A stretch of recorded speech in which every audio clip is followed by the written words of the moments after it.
नमस्कार, प्रणाम दोस्तों। मैं हूँ दिव्या और आप सभी का स्वागत करती हूँ मेरे चैनल दिव्या विज़न में। कैसे हैं आप सब, ये बताने के लिए कमेंट बॉक्स में जय माता दी ज़रूर लिखें। और आप सभी को मेरी ओर से नवमी और विजयादशमी की ढेरों सारी शुभकामनाएं।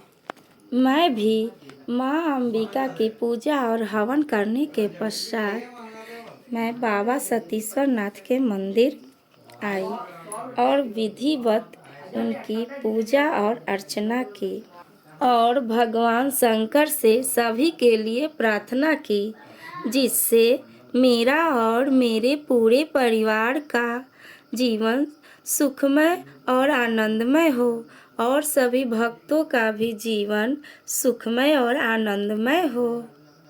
उसके बाद मैं अपने घर में 9 कन्याओं को स्वागत के साथ बुलाई और पैर धुली और पैरों में महावर लगाई। फिर मैंने उनको आसन पर बैठाया। उसके बाद मैंने अपने दोनों बालकों को हनुमान जी और भैरव जी के रूप में बैठाया, क्योंकि माँ दुर्गा के साथ हनुमान जी और भैरव जी की पूजा जरूर करनी चाहिए। नवरात्रों में कन्या पूजन का सबसे ज़्यादा महत्व होता है, क्योंकि माँ दुर्गा के उपासना के बाद माँ का रूप मानकर 9 कन्याओं की पूजा करते हैं। कन्या पूजन करने का भी अपना एक नियम होता है। कन्याओं को पूजने के लिए एक खास विधि को अपनाया जाना जरूरी है। आज हम आपको यही बताएंगे कि कन्या पूजन करने की सही विधि क्या है। नवरात्रि के 9 दिन माँ दुर्गा के 9 रूपों की पूजा होती है। कन्याओं की पूजन से हर तरह का विघ्न और वास्तु दोषों का नाश होता है। 9 कन्याओं को 9 देवियों के रूप में पूजन के बाद ही भक्त अपना व्रत पूरा करते हैं। देवी भागवत पुराण के अनुसार देवराज इंद्र ने जब भगवान ब्रह्मा जी से देवी को प्रसन्न करने की विधि पूछी, तो उन्होंने सर्वोत्तम विधि के रूप में कुंवारी पूजन ही बताया। यही कारण है कि तब से आज तक नवरात्रि में कन्या पूजन किया जाता है। कन्या पूजन करने से देवी दुर्गा माता बहुत ही प्रसन्न होती है और अन्न धन के भंडार घर में भरती है। यूँ तो नवरात्रि के किसी भी दिन कन्या पूजन किया जा सकता है, परंतु कन्या पूजन के लिए अष्टमी और नवमी तिथि विशेष है। 9 कन्याओं को 9 देवियों के रूप में पूजन के बाद ही भक्त अपना व्रत पूरा करते हैं, ये तो आपने जान लिया। अष्टमी के दिन सुबह सवेरे स्नान करके भगवान गणेश और माता पार्वती की पूजा करें। कन्या पूजन के लिए 2 से 10 साल तक की कन्याओं को बुलानी चाहिए और 2 बालकों को आमंत्रित करें, एक बालक भैरव जी के रूप में और एक बालक हनुमान जी के रूप में, जो होना जरूरी है। जब कन्याएं घर में आए तो माता का जयकारा लगाना जरूरी होता है। जय माता दी का नारा जरूर लगाएं। उसके बाद 9 कन्याओं का पैर खुद अपने हाथों से धोएं और सूखे कपड़े से पोंछें। उसके बाद पैरों में महावर लगाएं। उसके बाद कन्याओं के माथे पर कुमकुम और टीका लगाएं, जो कि ज़रूरी होती है, और चुनरी भी ओढ़ाएं। बाद में कन्याओं के हाथों पर मौली भी बांध दे। उसके बाद 9 कन्याओं को पूरी, हलवा और चने का भोग जरूर लगाएं। इनको थोड़ी भी भूख नहीं है। ये बहुत सारे घर में घूम के आई थी, मतलब भोजन करके, तो इनको थोड़ी भी भूख नहीं है। तो ये यहाँ पे कह रही थी कि मुझे बिल्कुल मत दीजिए, ये मत दीजिए, वो मत दीजिए, पेट भरी हुई है, ये कह रही थी। हमने कहा नियम तो कर लो कम से कम, ये नियम है मुंह जुठाने का। मतलब इस प्रकार से बहुत छोटी छोटी हैं, ये देख सकती हैं आप।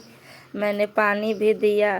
थोड़ी सा खीर दीजिएगा आंटी बोल रही हैं, थोड़ी सी हलवा दीजिए, एक पूरी दीजिए, पेट भरी हुई है। बहुत छोटी छोटी है, ये नौ दुर्गा है, ये देखिए। और इनको खिलाने में ना बहुत अच्छा लगता है, मतलब मन को बहुत प्रसन्नता होती है, इनको खिलाने में बहुत खुशी मिलती है दिल को। तो देखिए कोई ज़्यादा नहीं खा रही है। फिर हम इन कन्याओं को पानी दे कर के पानी पिलाया और हाथ धुलाई, फिर हाथों में लड्डू दी और दक्षिणा भी दी। ये देखिए हमारी आंटी है जो इनको केला दे रही हैं खाने के लिए। मतलब हम लोग सब कुछ इनको देकर, पानी वगैरह देकर हमने पूजा की। हमारे घर भी 9 दिनों का पर्व था, मतलब हम भी नवरात्रा किए थे, तो हमने भी पूजा की और कुमारी कन्याओं को खिलाया 9 दुर्गा के रूप में, और एक हनुमान जी के रूप में और एक भैरव जी के रूप में, जो सबसे ज़रूरी है। और मैंने विधिवत पूजा अर्चना की 9 कन्याओं को और हनुमान जी भैरव जी की। जिन्होंने 9 दिन का व्रत रखा है उनके लिए कन्या पूजन तो बहुत ही ज़रूरी है, और जो नहीं भी रखा है, 1 दिन या 2 दिन भी रखा है व्रत, उसको भी कन्या पूजन कर लेना चाहिए, क्योंकि कन्या पूजन करना अपना एक श्रद्धा होता है जो माता रानी को पूजा के रूप में किया जाता है। माता रानी को खोइछा अष्टमी को ही भर दे, क्योंकि अष्टमी को ही माता रानी की पूजा होती है। इन कन्याओं को खोइछा नहीं दिया जाता है। इन खोइछा को पंडित जी को दे दे, नहीं तो अपना ननद को दे दे, नहीं तो अपना खीर बनाकर पूरे परिवार मिलके खा ले। ये माता रानी की ओर से प्रसाद रूप में सारे लोग ग्रहण कर सकती हैं। ये देख लीजिए सारे कन्या खा रही हैं, और एक छोटी सी बच्ची चुपके से बैठी हुई थी जो नहीं खा रही थी। फिर मैं उनके पास गई और उनको अपने हाथों से खिलाया। अब 9 कन्याओं ने भोग ग्रहण कर लिया। फिर मैंने पानी से उनको हाथों को धुलाया। ये आप वीडियो में देख सकती हैं, मैं 9 दुर्गा को हाथों धुला रही हूँ, और भैरव जी का भी हाथ धुला रही हूँ, हनुमान जी का भी हाथ धुला रही हूँ, ये आप देख सकती हैं। फिर मैंने 9 देवियों को प्रणाम किया, ये आप देख सकती हैं।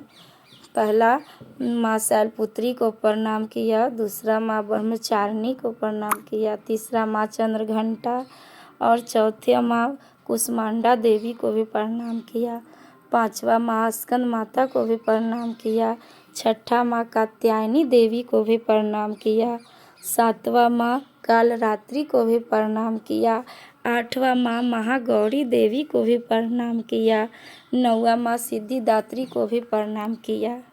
सभी कन्याओं को माँ के 9 स्वरूपों को ध्यान में रखकर उनसे आशीर्वाद प्राप्त किया।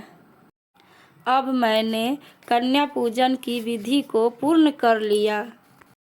उसके बाद जो जहाँ है पूजा की सामग्री वहीं छोड़ देते हैं, क्योंकि हमारे यहाँ दशहरे के दिन ही पूजा की सामग्री को हटाया जाता है, इसीलिए मैंने पूजा की सामग्री को नहीं हटाया। तो देखिए कन्याएं खड़ी हो गई अब अपने घर जाने के लिए। फिर मैंने उनके हाथों में अक्षत दिया अपने ऊपर डालने के लिए। ये देखिए भैरव जी और हनुमान जी भी खड़े हो गए हैं, सभी के हाथों में अक्षत दिया अपने ऊपर डालने के लिए, और उनसे मैंने फिर से आशीर्वाद लिया। प्रेम से बोलो जय माता दी, प्रेम से बोलो जय माता दी। अगर आपको मेरी वीडियो पसंद आई हो तो प्लीज़ चैनल को सब्सक्राइब ज़रूर कीजिए, वीडियो को लाइक कीजिए, कमेंट कीजिए, शेयर ज़रूर कीजिए। Thank you. फिर मैंने इन कन्याओं द्वारा खाए हुए जूठे पतलों को हटा दिया।